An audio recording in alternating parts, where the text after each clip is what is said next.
அனைவருக்கும் வணக்கம். இன்றைக்கி அடுத்த நாள். ஸோ ஜஸ்ட் ஒரு இங்கத்த ரெசிடென்ஸ் பிளேஸ் நார்வேயில். ஸோ அதான் சரி உங்கள்கிட்ட ஷேர் பண்ணலாம், அதெல்லாம் காமிக்கலாம். அந்த நல்ல வெதரோட ஸோ அந்த பிளேஸை காமிக்கிறேன், எல்லோரும் நீங்கள் பாருங்கள். இதுதான் இன்றைக்கி கொஞ்சம் லேசாக மழை இல்லை. என்னோடய ரெசிடென்ஸ் பிளேஸ் நார்வேயில். கண்டிப்பாக எப்படி இருக்குன்னு கமெண்ட் பண்ணுங்கள். சொன்ன நிஜமாக ரொம்ப அமைதியாக ரொம்ப அழகான வீடு. ஐ திங்க் இங்கே இன்னொரு 20-30 டேஸில் ஸ்னோ ஸ்டார்ட் ஆகும்னு நினைக்கிறேன். அதனால தான் வீடெல்லாம் பார்த்திங்கன்னா இந்த மாதிரி கோர சேப் கட்டியிருக்காங்கன்னு நினைக்கிறேன். நீங்களும் பாருங்கள், பார்த்துட்டு கமெண்ட் பண்ணுங்கள் எப்படி பிடிச்சிருக்கா இந்த இடம்.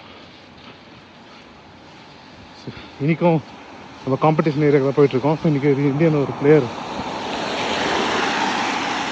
விளையாட போகிறாரு. இந்த ஊரோட ஸ்கூல் உங்களுக்கு காமிக்கிறேன், எப்படி இருக்குன்னு பாருங்கள். இதுதான் பார்த்தீங்கன்னா 4 பேர்னஸ் கொலே. கேட்டதுக்கு இதுதான் வந்து பார்த்திங்கன்னா இந்த ஊரோட ஸ்கூல் சொல்கிறாங்க. அதேமாதிரி பக்கத்தில் ஒரு மலை. ஸோ பார்த்திங்கன்னா ஃபுல்லாக க்ளவுடு வந்து இதாகுது. அதுக்கு பின்னாடி இந்தமாரி ரெசிடென்சியல் ஏரியா. அழகாக இருக்கா இல்லையா எல்லோரும் நீங்கள் கமெண்ட் பண்ணுங்கள், லைக் பண்ணுங்கள். தேங்க்யூ. வகை மழை ஸ்டார்ட் ஆகிடுச்சு.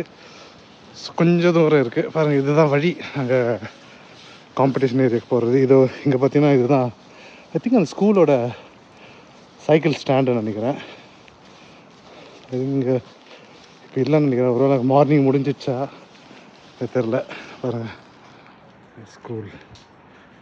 ஸ்கூலோட என்ட்ரன்ஸ் மொசாய்க்.